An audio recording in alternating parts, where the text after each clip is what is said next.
Hello, and welcome to Unfiltered, Eat Better, Think Better series. This is where we get real about our emotions, mindset, connection to food, and healing, and what it really takes to break free and feel good in your body and life again. I'm your host, Janie Shah, and in this series, I sit down with everyday people who face challenges with their health, body, their mind, and their confidence, or long held beliefs that have held them back, and found powerful ways to rise and grow through it all. These are real stories, no filters, no fluff, just raw conversations about what they struggled with, what actually helped, and how they created transformation from the inside out. So, whether you're on your own journey or just curious on what's possible, you're in the right place. Here's to eating better, thinking better, and living a phenomenal life. So, let's go. Today we have Eric with us of Punchline Comedy. And Eric, I'm so glad you're here today. I first came across you at one of your Punchline comedy shows, and it was hilarious. It was great, you guys. I mean, if anyone's not been, you need to go. What struck me though as well was not just how funny you are, but I got this essence of just how grounded and insightful your humor is. And it feels like there's real life, there's real experience, there's real authenticity and reflection behind it. And so I got really curious and I started to learn a little bit about your story. And I just knew you were someone who needed to come on here and share your story with everyone else. So Mm. maybe you could just tell us, if somebody is watching or listening to this and has no idea who Eric is, and you had to describe who you were and where you are today. How would you explain and describe that to somebody? Oof. I think that's always a very difficult question because I tend to be many things at many different instances throughout the day. So uh, just many, Interesting. many, many different things. So a lot of people may know me as a stand-up comedian, but then I'm also a person who is a business person. So I head operations for an organization called Sticks and Stones, which actually owns Punchline Comedy Club Nairobi. Founded this couple of years ago with some friends, but eventually they flew off to other things, and now it's just me who's essentially heading it with my team, who are really cool. So I do that in terms of operations. What Sticks and Stones does, it's a PR, communication, strategy, rapid prototyping, merchandising company. And a lot of people tend to ask us, "Are you an agency?" And we're like, "We're not an agency. We are more of a creative solutions collective." So we've been able to work with very many different organizations across the world, like in the Netherlands, in the US, in the UK, South Africa, a lot of them in Kenya. Just basically being able to give communications and branding solutions and identity solutions, but also just rapid prototyping of ideas. So you come with us to us with an idea, and you're like, this is what we're thinking, and then we actually make that into a product, and then you can scale it from China or from wherever. So that's one part of that. Uh, I cook. I'm currently CDC. That's the chef de cuisine at a restaurant here in Nairobi. So that is two grapes in Kilimani. So that means I come up with a menu, look at what basically people are going to eat, what different flavors, experiment with that. Also try, because it's also a wine shop, try and pair that with the wines that we have, look at what that meal looks like, look at what planning looks like. We just redid the interior of this space as well, which I was in charge of. So that's another thing. I build a lot of furniture in my spare time. So most of the things that you see in my home tend to be my own designs and my own creation. So you'll see a lot of like things in the back. I've made lots of those. So yeah, it's very Wow. it's all it's many different things, many different times. Yes. Right. Yeah. Interesting. Maybe at some point in this conversation, I'll ask you how you have time to do all these different things. I don't. I honestly don't. I need to sleep better. I need to try and sleep more. Because also I have like a 15-month-old son. My wife and I have a 15-month-old son. So again, that means I have to be present in his life. And that means again just trying to silo everything and make sure that you're able to do many different things. But yeah, Yeah. that's Wow. yeah, Interesting. yeah. I'm That's a sure I've lot of forgotten that. five things. I've forgotten about five or six different things that I do as well. Yeah, just Yeah. maybe gonna drop something here, but I was Mm, listening to a podcast the other day and they were speaking about how to really be effective and really great at something, you don't want to have more than five projects at a time. And yes. project means including personal life aspects. Yeah. And Yeah. from what you've just shared, I swear you have like more than five, definitely. Sorry I about that. have more than five. I have more than five, but I also tend to think that sometimes you're very like if you're they say to whom much is given, much is tested.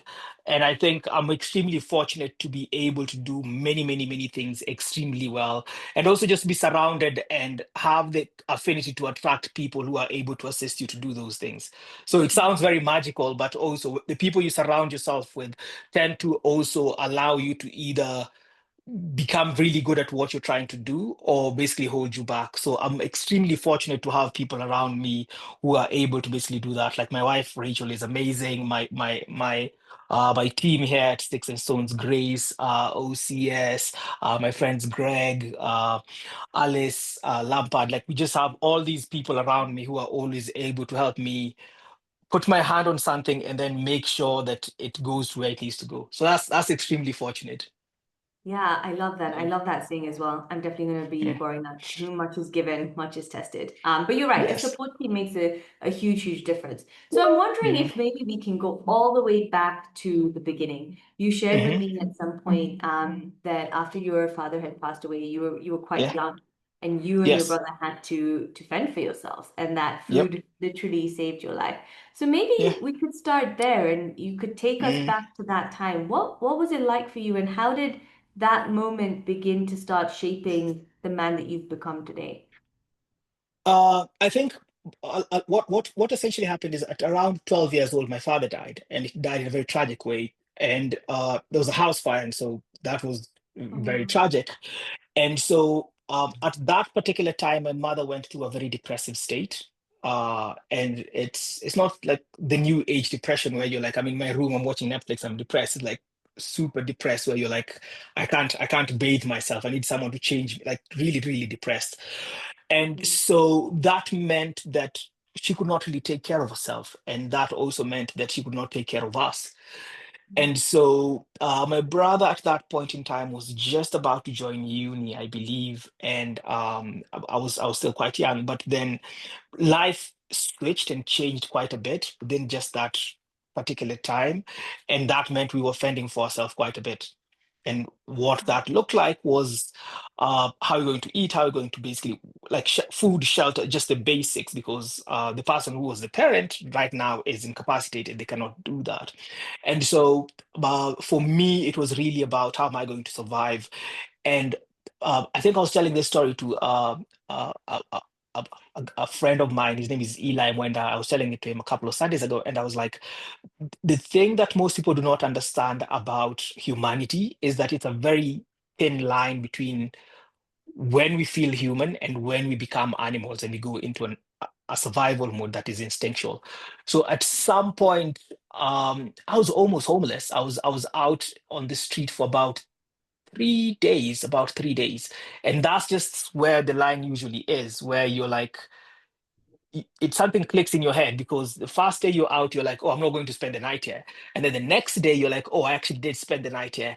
On the third day, and this is my theory, I always believe that past a certain point, you stop believing that you can get out of that situation. And for me, on the third day, I was like, if I don't get out of here today, I'm going to remain here forever. And that's because you start to lose your humanity. And I think that's why I'm always very touched by like just seeing people's situations, people who are homeless, people who are unhoused. It's just very difficult because I've been there where it gets to a point where people stop seeing you. It's not like you as soon as someone saw you and kicked you out or chased you away, but people stop seeing you. So they create this barrier and you're not human anymore. You just become part of everything else. And so at that point, I was like, I need to get out of here. I really need to get out of here. And so the first thing I did is I walked up to the very fast kitchen I could because I was like, if I try and eat out of the trash, I'll always eat out of the trash. So I walked up to the fast restaurant and I was like, I can walk. And they were like, no, you can't. You're way too young. And I said, I can walk. And so they were like, okay, we have to talk to someone. They spoke to someone, they spoke to someone else, and they were like, okay, fine. can you do dishes? I was like, I can do dishes. And so that was my introduction to a commercial kitchen. So literally food saved my life because my very first job was me washing dishes, and it was a really dope job, and I miss it because I worked with amazing people and I could eat whatever I wanted. Like I was really young, so everyone in the kitchen sort of like just formed a protective group around me. And so every time the chef would get an order to make something to go out, he'd ask, "Oh, have you ever had this?" And I'd be like, "No," and he'd make a small dish for me and I'd eat. And he'd ask, "Have you done this? Come see how we make this and do this and do this." And that got me really interested in food. I'd always been interested in food. I'd cook with my mother, but that really basically just put me into that space where I was like, this is something beautiful and I really want to be able to be here.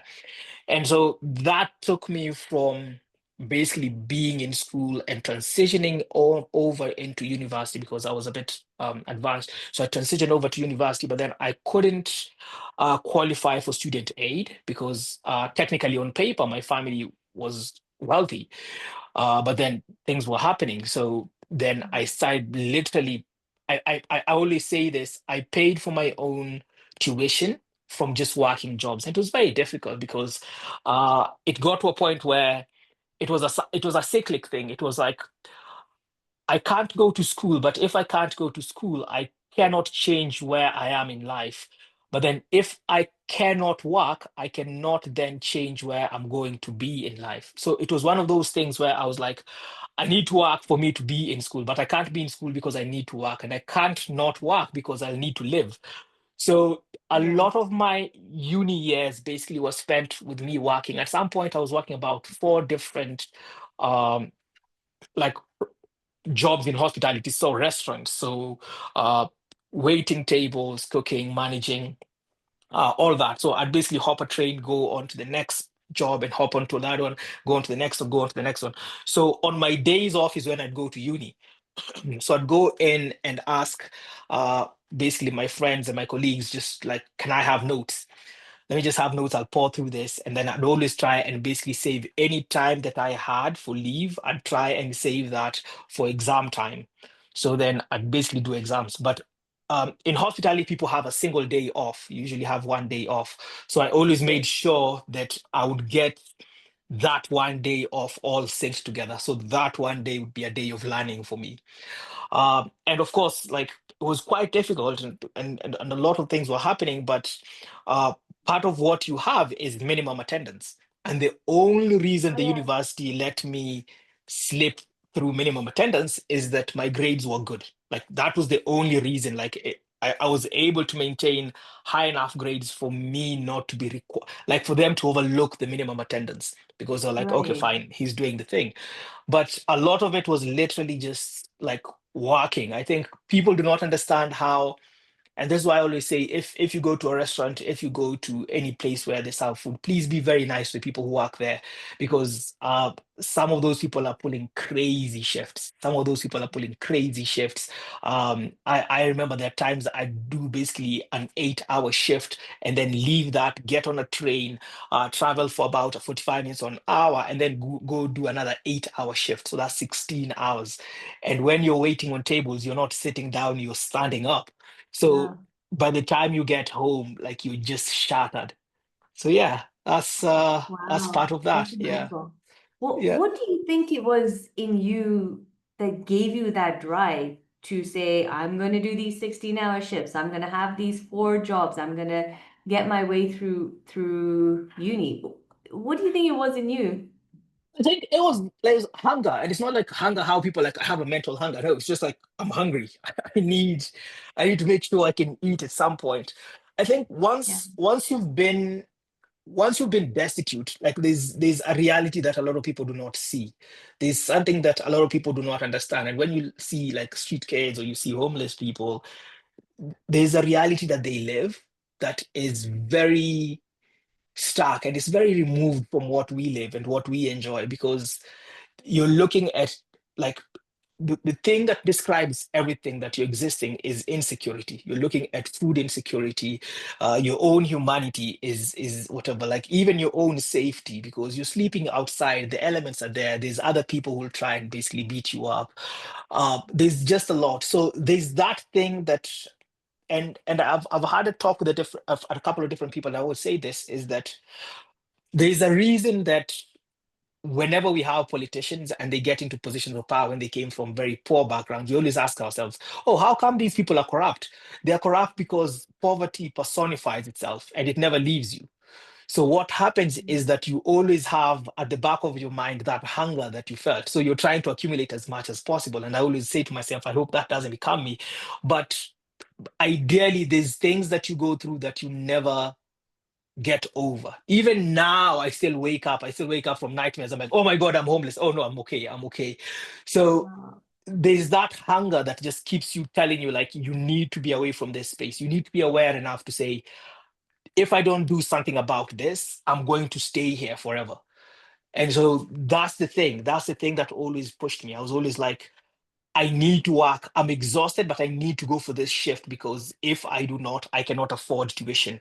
I cannot afford rent. I cannot afford to eat. And I know where that will lead me, and I cannot go back there. Yeah, yeah. Yeah. I love what you've just shared actually, because it gives me another understanding of politicians in the Yeah. example that you gave me of that hunger that's Yeah. always there.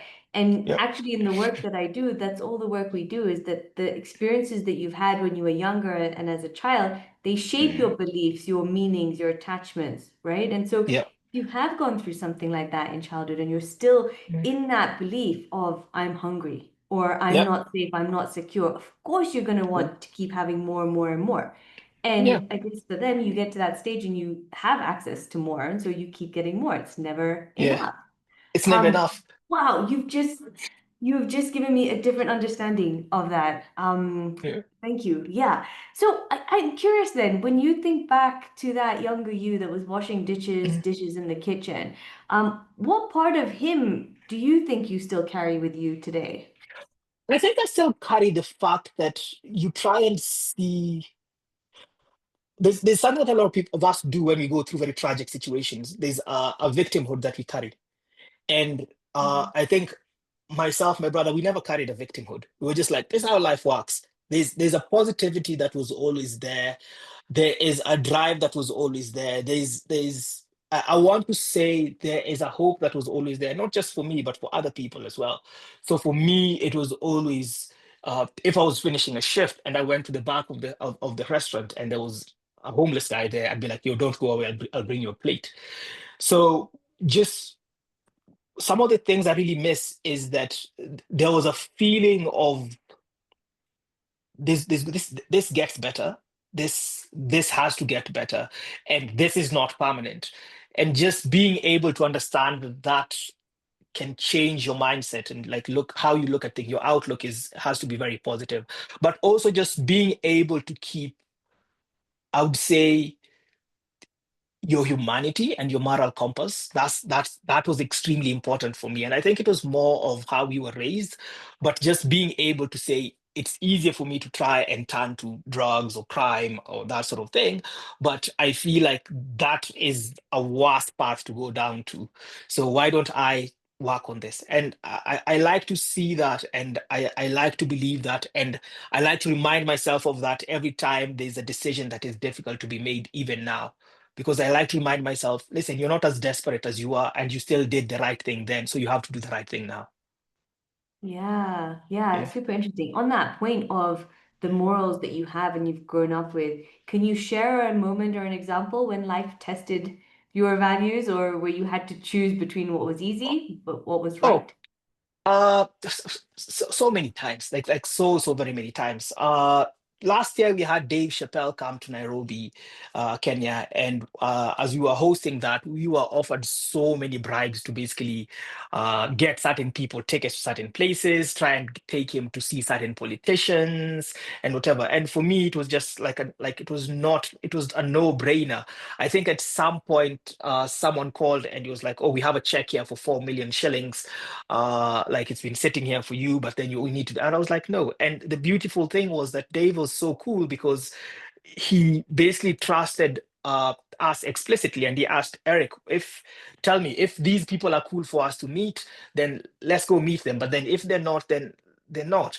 And it was very interesting because immediately after we finished that show doing that, and then the mega protest started against the politicians and everything. And I think when we were, because we were in the US with him at that particular time, and he said, "Yeah, we made the right decision.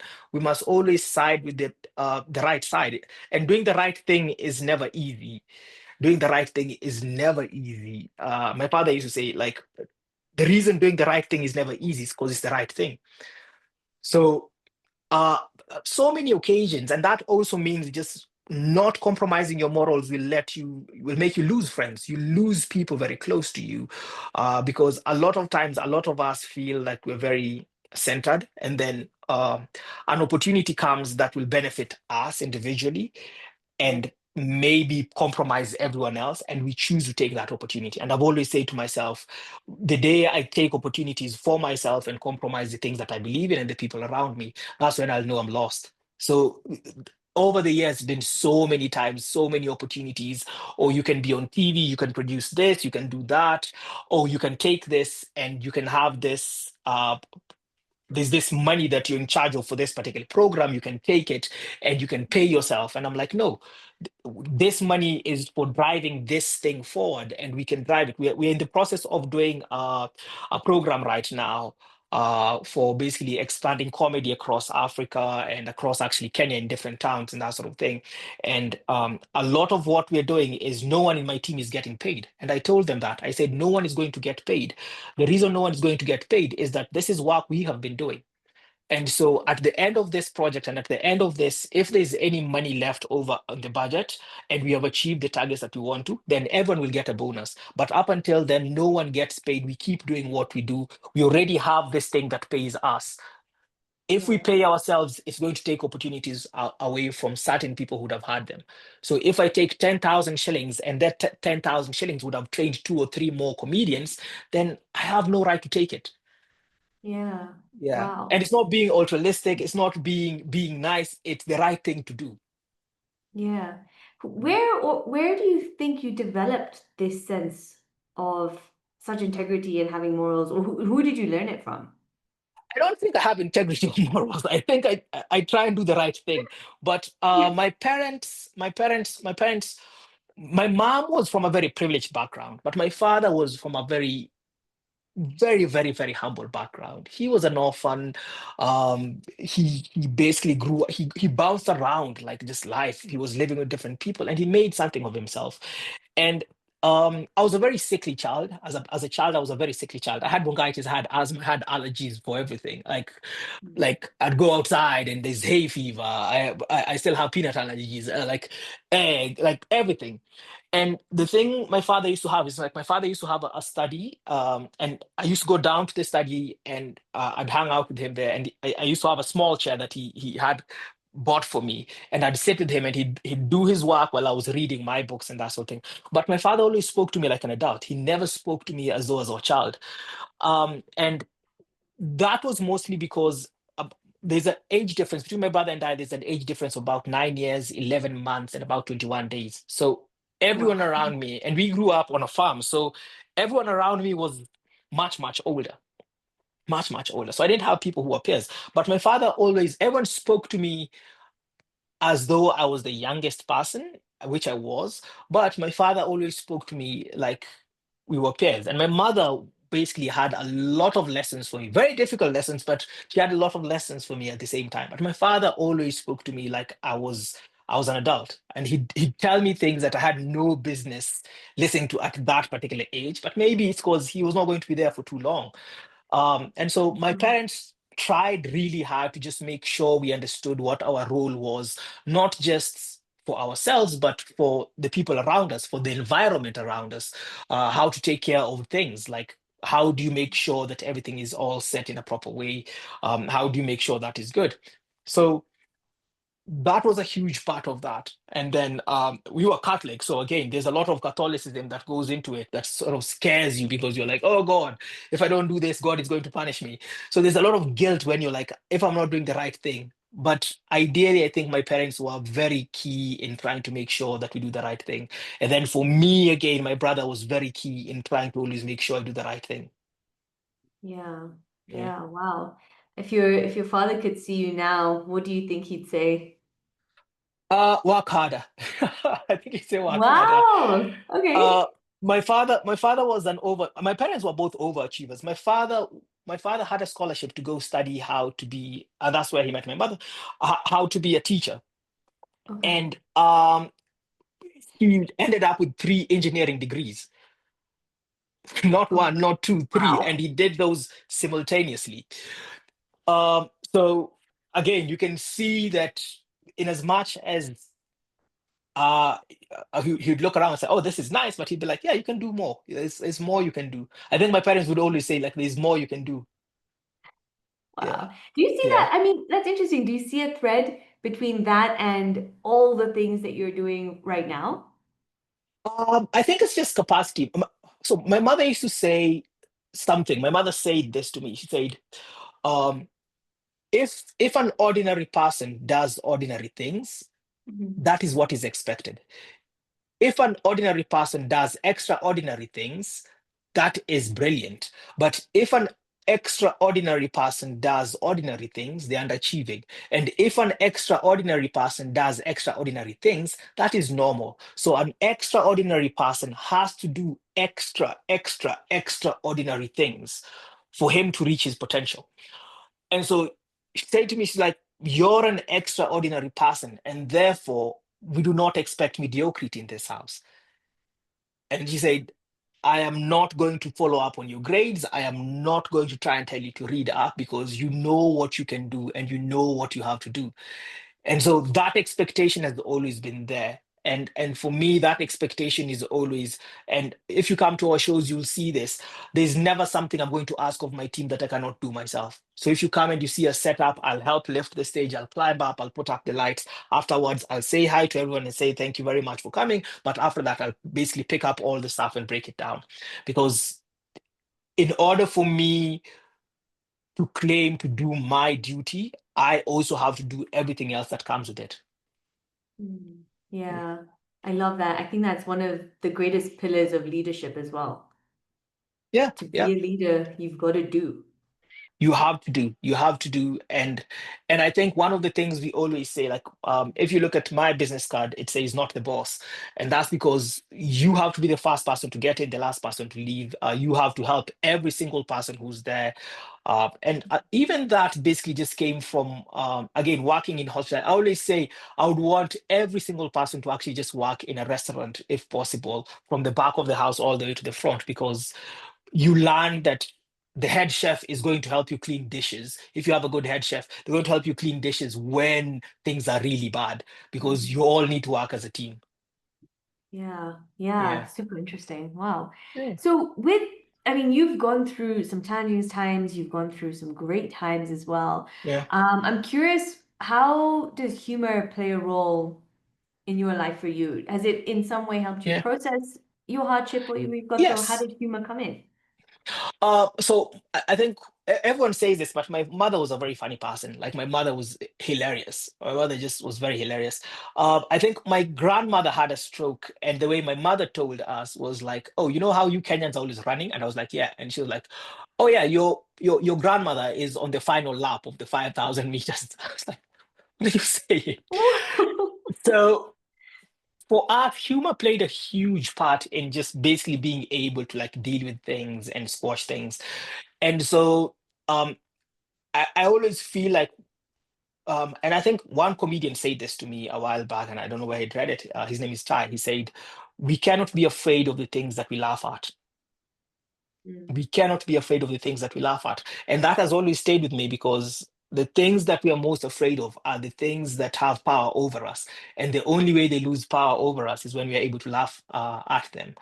So I think humor for me plays a very profound role in trying to basically just navigate day-to-day life. Even when the worst thing happens, there's a way for you to see a funny side to it. Yeah, mm. yeah, Yeah, yeah, I love that. And out of curiosity, is there mm, any other form of support you've ever gone to or looked at? Yeah, yeah. in life. I think I've done some therapy, although I feel like there's different ways people deal with different things. And so for me, for example, when I make things, when I build things, when I cook, when I make furniture, when I do renovations, I find that more therapeutic than me sitting and talking to a therapist and explaining, oh, this and this is happening, this and this is happening.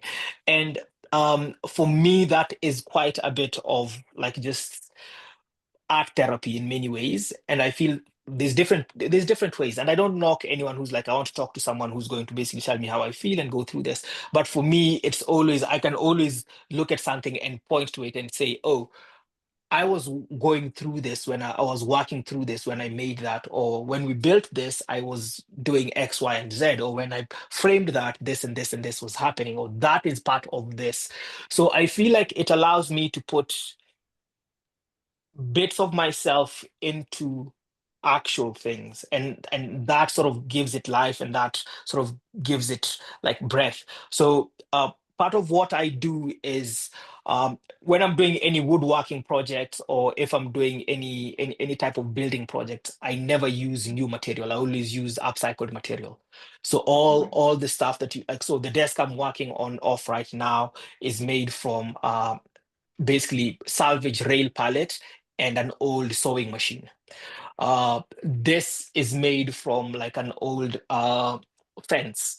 So if you see different things within my space, like if you see the different things within my space, you'll see all types of things that have new life. And that's because I believe we've been conditioned to think that trauma and tragedy is this thing that takes away from us, as opposed to this thing that actually builds us and is part of us.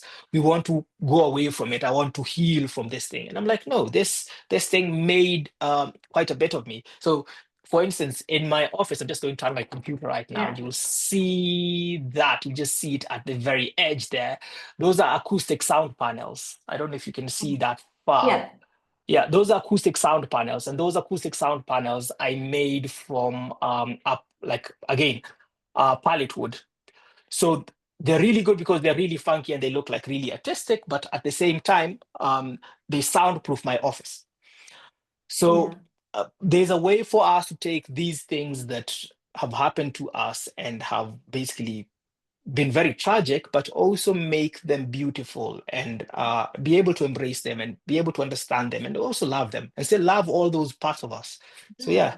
yeah, yeah, Yeah, I love that. I absolutely love that because they are all parts of you. And it's not like you should be ashamed of it or throw it yeah, away or say that's dark. It's like actually mm, accept it, love it, and yeah, you've created it into something else. And this is the point, right? That everybody has their ways of processing things differently. And I was mm, speaking to my husband about this as well because he's like a triathlete. And recently we've been seeing so many Instagram reels about how the, I don't know, generation, whatever it's called, is dealing through their challenges and past life experiences through going and becoming an extreme athlete, like the ultra mm, marathons and the Ironmans, and yeah, that's their yeah. way of processing all the Of stuff. processing, yeah, And that's all it's about, right? If you can process, if you yeah, can accept yourself, love yourself where you're at, then that's it, right? Be content yeah. with who you are, where you've come from, and everything that you have gone through has shaped you and got you Yes. to where you are today. Yeah, yeah, yeah. Yeah. And also it's just nice to have like a nice support system. Like my wife is really dope. And then Yeah. our son is trying. He's okay, but he's trying. So he's really chill as well. Like having a nice Yeah. support system is really cool. Like having just people around you that sometimes you don't even have to talk about something, but they're like, I'm here. So that's also good. Yeah. That's I really think important. that's a good thing to do. And then comedy is therapy. So you can go on stage and talk about very tragic things in a very funny way, and you just In a feel a funny load way. lifted. Yeah. Yeah, and I love that's what you said about that, that humor takes away the power that thing has over you, right? If you're afraid of Yes. something or anything, laugh at it. It loses its Yeah. power. I love that. Yes. For some Yeah. reason, I don't know why that reminds me of Harry Potter. And even, I don't know, are you a Harry Potter fan? I read lots of the Harry Potter books as well. Yeah. Okay, Yeah. yeah, because Yeah. even something else that you said, like when you were creating all these arts, and then you'd Mm, say, "Oh, when I was going through XYZ, I was building this mm. thing," and it reminded me Yes. of Harry Potter again about where Voldemort like has his Was soul in putting different. Horcruxes and everything. That's Yeah. it, Horcruxes. That's it Yeah. exactly. Yeah. And this funny spell as well. There's a funny spell in Harry Potter where when you're afraid of something and you picture it in a really hilarious and funny way, that's Yeah. when Yes. self-casted diffuses that thing. I forgot the name, Yeah. but yeah, it reminded me of that. All right, awesome. Yeah. So, Eric, thank you so Mhm. much for being here and for sharing You're this of your story. You're very welcome. You're very welcome. I'm more than happy to pop in anytime. Anyone who wants to basically hang out, we are more always happy to hang out. Every Wednesday we are two grapes. Every Thursday we are at the Beer District at 254. My friend Greg, Mark, and I, we're all comedians. Okay. Every month or so, every 3 months, we do a wine pairing and tasting menu. So there are Love it. also guys who are really into cooking, and I think we put a lot of like our heart and souls into the food that we make. And a lot of the food that we have done so far has been foods of our childhood, and they carry a lot of emotion. So I think there's a way for you to experience me and my friends in different mediums. In different Uh, media, yeah. I've yes, seen yeah, that, by the yeah, way, the two grapes, when you share the menu for these yes, occasions, I'm just like, yes, wow. I have yes. yet to be in Nairobi on one of those dates so that I can attend. But separately, this makes me think of an idea Mhm, because I do a lot of mindful eating. mhm, That's what I'm passionate about. That's what I support people with. And I would yeah, love to do like a curated mindful eating menu that of takes you, like course. how you said, like that takes you through a journey, and that's what you're creating Yes. from your Yeah. experiences. And the thing as well with that is I'm very passionate about food. Like I'm very passionate about food. Even at home, like I do most of the cooking. And the reason for that is I love to put, I feel food is an amazing like show of love. It's really cool. And good, fresh, healthy food is just beautiful. So you'll find a lot of times like we have like a vegetable garden on this side, we have a lower garden on that side. Most of the herbs, most of what we'll be eating vegetables, we basically grow those ourselves in a very nice and organic Wow. way. But more than that, even like any types of food, like there's a market up the road from us, and I know most of the people who are there, who are the farmers who grow the food. They'll tell you when this is in season or when this is not in season, and that sort of thing. But it's just a wholesome way for you to be able to experience something that you put in you that is beautiful. And I always tell people, there's a lot of people I meet and they're like, oh, I don't mind about food. It's just energy to or fuel to keep get me from point A to point B. And I say, no, think about how much care we take for the clothes we wear or what we look like. Now imagine something that's going in you. That has to be beautiful, and food has a way of being art in many ways, whereby you can make food and it looks good and it tastes good, it smells good, it has texture. So it's all these senses that are encompassed in that particular moment. And you find that our interactions, like in life, there's nothing as encompassing as that, because when you think about texture, the smell, what it sounds like, what it looks like, what it tastes like, all the five senses are basically within the food that we eat. And so for me, that is always a very, if I say, yo, listen, come home, I'll make you some food, that is my way of saying I love you. Like I really cherish eating good food. And I'm very picky about even where I eat, because I would sooner eat in a very horrible ambient type place, but then the food is spectacular. So for me, that's very Wow. important. Yeah. I've got to pick your brain on what some of these places are that you eat at then. Oh, I have a list. I have a list of a few places that like just literally people who make good, fresh, amazing food. There's places you'd be very surprised that there's a place close to the Comba Market. It's called Majengo. They make amazing pilaf rice.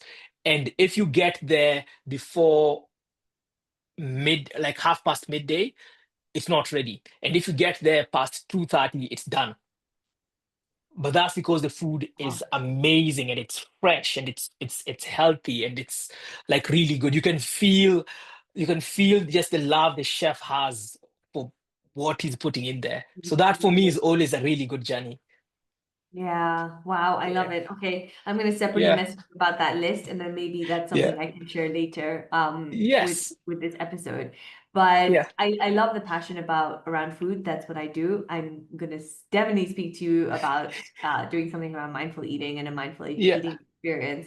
It'd be really cool to collaborate on. So as Yeah. we approach the end of our time together, I just want to say Hmm. thank you for sharing this. It's been incredible just to see all the different pieces of the puzzle that have made you who you are today, as well as some really great insights that you've given us on life in general. Yeah. So thank you. And I want to close with a question that I ask Mm. all of my guests. And that is, if healing had a voice, what would it say to Mm. you today? I think it would just say eat. That's what healing would say, eat. A lot of the things that we go through and a lot of the problems that we have is, and I think a lot of people have said this, and I've had this in different places. I've been across the world. I've had this in Italy. I've had this in South Africa. I've had this in the Middle East, in all different places. Um, Anytime there's a problem, or anytime there's a challenge, or anytime there's a tragedy, the first thing you need to do fast is eat. Fast, we eat. Mhm. Because with that, then we're not neglecting our bodies, or we're not neglecting our mind, and we're not neglecting our spirits. So I say, for me, if healing had a voice and it spoke to me, it would say eat. I love it. I love it. Yeah. What a great Yes. ending. Yeah. Thank you so That's, much. that's why there's so many cookbooks at the back. Like, just eating is a good place to start. Yeah, I can really see Yeah. this coming out now that food literally saved your life and it plays such a It did. central role. It did. It did. It still does. Like right now, I'm about to go eat. So yeah. Amazing. All right. Thanks so Yeah. much, Eric. And Thank you for having me. you're welcome. And to everyone who's watching or listening in on this, if this conversation resonated with you, helped you, or made you feel seen, please be sure to hit subscribe so that you never miss an episode. And come join our free Facebook community. It's called Eat Better, Think Better. It's where these kind of conversations continue and where you'll find real people walking the same path. And if you're ready to go deeper into your own journey, whether it's healing your relationship with foods, shifting your mindset, or breaking free from beliefs that are holding you back, you'll find more support, resources, and ways to work with me at www.eatbetterthinkbetter.com. So until next time, here's to eating better, thinking better, and living a phenomenal life. Let's go.